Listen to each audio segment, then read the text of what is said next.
السلام عليكم ورحمة الله وبركاته. أنا علي محمد، أخصائي تمريض وحاصل على البورد الأمريكي النيكليكس.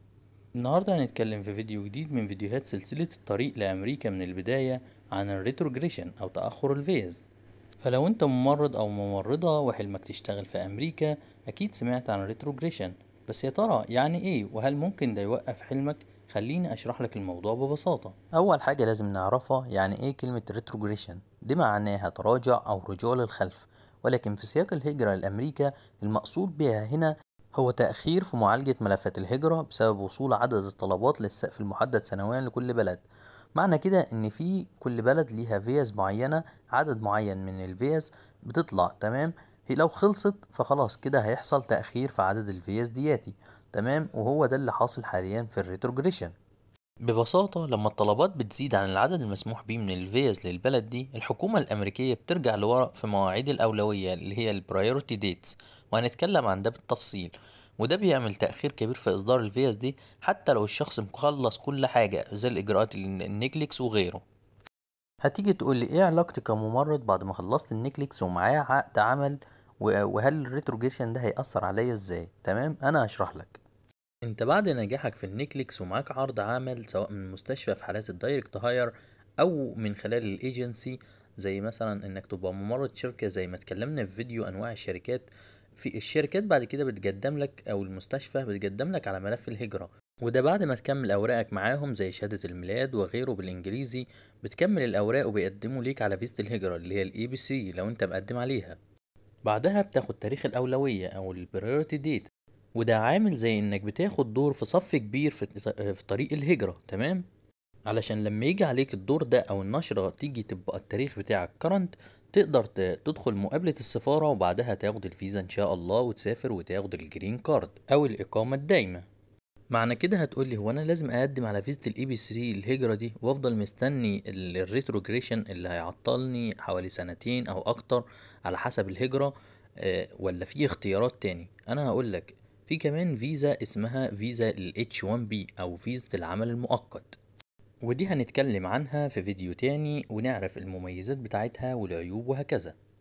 خلينا دلوقتي نتكلم في فيزا الهجرة اللي هي الاي بي 3 ونعرف ايه هي الفيزا دي.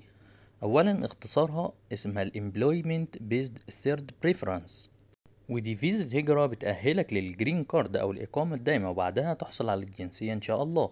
بتكون مخصصة للسكيلد ووركرز، والتمريض دول جزء منها، بس لان عدد الطلبات على الفيزا دي عالي جدا فبيحصل عليها ريتروجريشن او تأخير في معالجة طلبات الفيزا او الهجرة. نتكلم دلوقتي يعني ايه برايورتي ديت او تاريخ اولوية علشان تفهم.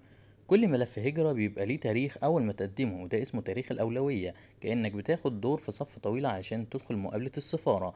ولو التاريخ بتاعك ده جه او بقى كرنت في نشرة الهجرة، كده الملف هيتحرك لقدام وتاخد موعد في مقابلة السفارة، وبعدها ان شاء الله تاخد الجرين كارد او الفيزا والاقامة الدايمة.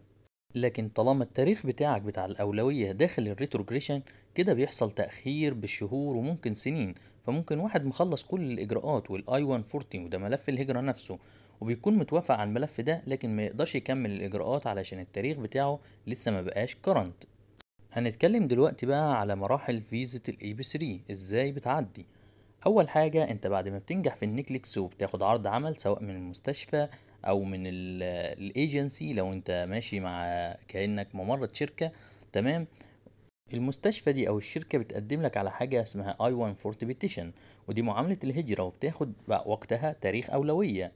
بعدها بيحصل موافقة على الملف الهجرة بتاعك على حسب نوع المعاملة اللي عاملينها لك سواء ريجولار أو بريميوم. وانت ما تقلقش من تأخر الموافقة بتاع الاي 140 لان دي ممكن تاخد سنة ونص حاليا، لان انت خلاص اخدت البرايورتي ديت وملهاش لازمة طالما انت لسه في الريتروجريشن. انما في شركات طبعا لو انت بقيت كارنت بيعملوا لك المعاملة اللي هي البريميوم، ودي الموافقة بتبقى سريعة جدا. اخر حاجة انت بتستنى تاريخ الاولوية يبقى كرنت في نشرة الهجرة اللي بتظهر كل شهر، ووقتها هتخش مقابلة السفارة وتاخد الفيزا ان شاء الله. او لو انت جوه امريكا باي نوع فيزا تاني بتعدل وضعك وتاخد الاقامة الدايمة. ايوه، هو السؤال اللي جه في دماغك ده، هل انا لو انا جوه امريكا بنوع فيزا تاني مثلا فيزا دراسة او فيزا سياحة او هكذا، و... وقدمت وفي شركة عملت لي سبونسر او المستشفى وجه التاريخ بتاعي كرنت، هل اقدر اعدل اقامتي؟ ايوه فعلا تقدر تعدل. او لو انت معاك الفيزا اللي هي الاتش 1 بي العمل المؤقت، لو الشركة او المستشفى عملت لك معاملة الهجرة الاي بي 3، تقدر وقت ما يبقى التاريخ بتاعك تاريخ الأولوية بتاعك كرنت، تقدر تعدل وضعك وتاخد الإقامة الدايمة في أمريكا. هتيجي دلوقتي تسألني هل في طرق بديلة للسفر غير فيزا الهجرة دي أو إيه أنواع الفيز التانية؟ هقولك أيوة في طرق تاني. أول حاجة هي فيزا العمل المؤقت اللي هي ال H1B فيزا، وهنتكلم في فيديو لوحده عن مميزات وعيوب الفيزا دي. تاني حاجة هي فيزا الدراسة، لما بتقدم على فيزا الدراسة سواء هتدرس ماجستير أو غيره، تمام، لما تروح هناك انت ممكن تلاقي الشركة تعمل لك سبونسر وتستنى ميعاد الريتروجريشن بتاعك وتعدل وضعك. وطبعا الطرق دي فيها مخاطر كبيرة زي فيزا الدراسة أو فيزا السياحة، وتكسر الفيزا بتاعتك وتستمر هناك وتستنى لما تعمل لك سبونسر. بس دي طرق مش قانونية، فيزا السياحة والكسر بتاعها تمام، إنما فيزا الدراسة فيها جزء قانوني مفهوش أي مشكلة. هقولك دلوقتي شوية نصائح بعد النجاح في النكليكس. أول حاجة أنت لازم تتابع النشرة الشهرية للهجرة اللي هي اسمها فيزا بوليتين، دي علشان تعرف أنت التاريخ وصل لغاية فين.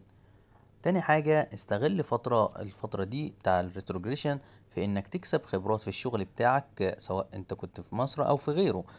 وبعدها لازم تقوي اللغة بتاعتك علشان لما تقدر تروح تعرف تتواصل كويس مع الناس، ودي حاجات هتفيدك جدا هناك. تالت حاجة ممكن تروح الخليج مثلا الإمارات بمعادلة النكلكس، مش محتاج تمتحن الامتحان تاني هناك.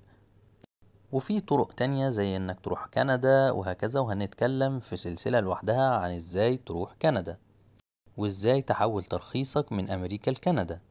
وآخر نصيحة أنا بقولك ما تستعجلش علشان ده جزء من الرحلة، واستمتع بالوقت ده قبل ما تروح هناك. ما تنساش تعمل لايك للفيديو واشتراك في القناة وتفعل زر الجرس علشان يوصلك كل جديد، وفي وصف الفيديو في قناة التليجرام علشان نناقش كل جديد. دمتم في أمان الله.